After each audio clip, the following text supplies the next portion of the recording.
Hello, my name is Kiriath, and today we are also going to have a little chat about a new Sisters of Battle model. Apparently, the Battle Sister Bulletin is starting out strong with regular weekly updates. I'm talking about new Sisters of Battle stuff, including this, which is the Reliquant at Arms. Reliquant, right?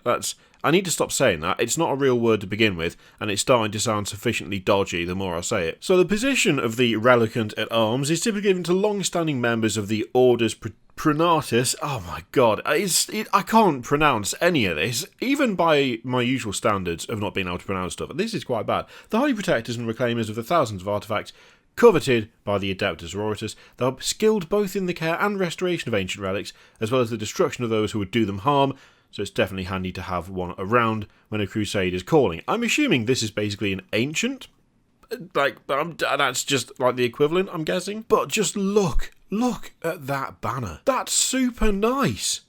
That's really nicely done. I absolutely love this because it's still quite over the top. It's still, that's still a weighty thing to be carrying around without a doubt, but I think the fabric's been done really, really nicely. The way it's been kind of gathered and bunched, like at the base where her arm's holding it against the actual pole itself that it's attached to. I really like the way they've done that. It looks smooth and curved. There's not much in the way of angular stuff going on there, so it looks pretty damn natural to me. I think that's super well done. The actual sister herself, I'm getting quite heavy. The Judicar, that guy, getting that kind of feel from the robes in a way, but I think that's a really nice looking robe. I think it's just because it's painted black, and it's got the leg coming forward, kind of poking through with the other one still being mostly hidden. I may just have immediately gone to that because I've got one of those lads on my desk, literally right in front of me. Maybe a case of immediate association where actually such association, whilst being not like out of nowhere, probably just closer to just being actual Sisters of Battle. Let's be honest. The sword actually seems like a reasonable size for someone who is carrying a giant banner. The amount of detail at the top of the banner is quite nice as well. It still looks like top heavy, as these things always do, but it doesn't look totally unreasonable.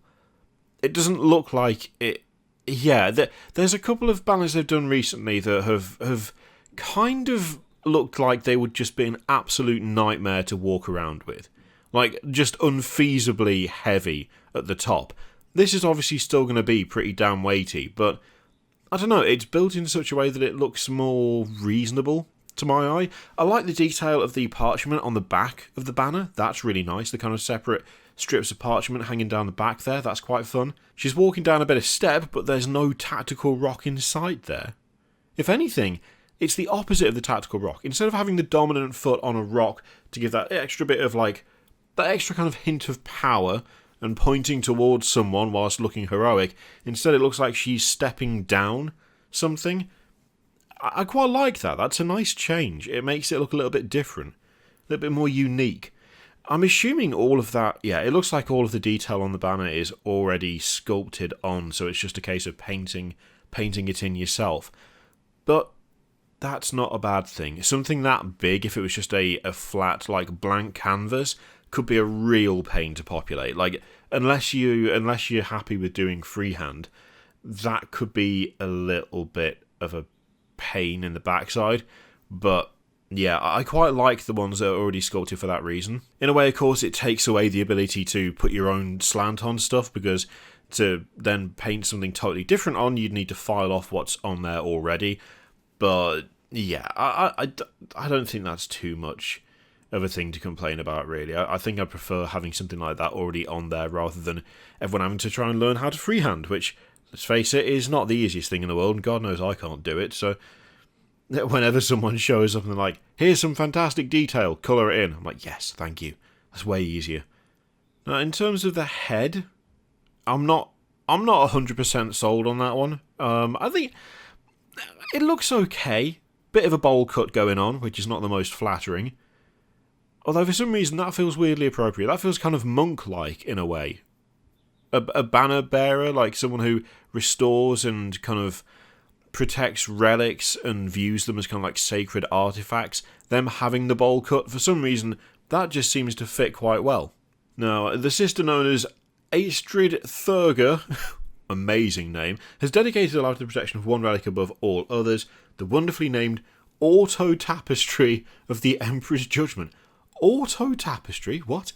Weaved across the lifespans of 5 canonesses and thrumming with the holy power of the Emperor's gaze, the Auto Tapestry and its custodian can be found in the records of some of the bloodiest battles the Adeptus have ever faced. There is a helmet option. That's good. That's nice. I like the helmet option. That's cool. So yeah, the banner itself is resplendent with detail, topped with a knight crown of iron and the skull of a devout, while its bearer strikes a more restrained figure. Yeah, I like this. This looks decent. This looks really decent. It's overall a reasonable model that is still quite visually impressive, which I think is a pretty decent, like a pretty challenging balance to get. I think sometimes it's possible to go way overboard, and they do look impressive, but also horrendously impractical, and like they wouldn't be able to go anywhere or do anything in any sort of fight. This has got a really nice middle ground. It's still that little bit kind of grandiose and over the top, and you have to wonder just how well such a tapestry would survive in the heat of a battle. But at the same time, it's not like a massive collection of bones in a coffin on a stick that's like 20 feet tall and has to be carried with one hand because they're holding a two-handed sword in the other. Overall, far more reasonable, this. And I think it works really well. I think there's like an understated quality to it, which I really, really like. I think they're doing a decent job with these. I'm finding these new Sisters of Battle models to be pretty decent overall. Be interesting to see what they do with them in the future, because, well, yeah, I just hope they kind of keep this sort of thing up. It looks good. Question is, what do you think? Do you like her? Not like her? Helmeted option? You're probably going to go for the helmet. We're all going to. Everyone's going to do it. Everyone's going to go for the helmet. I mean, surely the helmet's the best. The Sisters of Battle helmet's a quality, and also it means you don't have to paint skin. What's the downside? There is no downside. Don't talk to me about variation in your forces and having important people actually show a bit of personality with the face out. No. Helmets all the way. That's just how it is. That's not true. Do what you like. Anyway, let me know what you think in the comments down below. In the meantime, feel free to click all the things, Patreon, video, subscribe, all that stuff. Click it if you like. Don't click if you don't want to. And as always, there's an affiliate link in the description for Element Games, which you can use to support the channel if you would like. I leave it in your capable hands. Thank you very much for watching. I'll see you next time.